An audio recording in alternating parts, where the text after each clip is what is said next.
Hey everybody, Dr. Yates at Carolina Active Health. I want to build on some of the things we talked about with intra-abdominal pressure in a previous video. We're going to talk about how you would use it in a simple exercise. Today we're going to use it in a dead bug.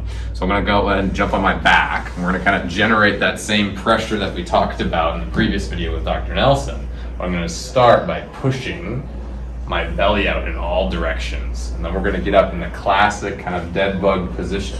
From here we can do lots of things as long as I respect a couple of rules. Keeping my belly pushed out as much as I can and my low back flat to the table. We can start to move our arms or our legs to challenge that kind of stable trunk position that we've created through here.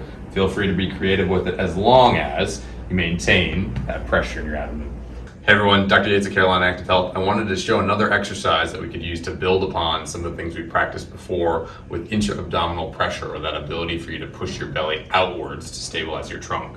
Once we learn to do things in kind of that dead bug posture, some simple core exercises, we can transfer that to the weight room, and we're going to show that with a really simple RDL, or stiff-legged deadlift. But if I were to do something with a weight in my hand, like an RDL, I would want to have all of that pressure that we practiced on the table, or we practiced doing our core exercises.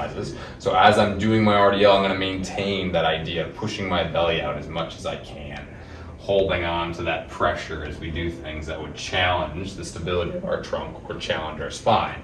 But the takeaway here is we need that pressure in our abdomen or our belly when we lift weights. Hey everyone, Dr. Yates at Carolina Active Health. Wanted to add in one more thing on this talk that we've had on intra-abdominal pressure and just build upon the principles that we talked about before. But once you have the ability to push your abdomen outwards in some of the exercises like we showed on the table in that dead bug posture, we can begin to transfer that to movements that we do in life and in the gym. We're going to use a simple RDL or stiff-legged deadlift as an example here, but I want to have my stomach pushed out in all directions as I do this exercise to not only kind of stabilize my spine, but my entire trunk as a whole. So I'm going to have my belly pushed outwards in all directions, maintaining that pressure as I go through this lift.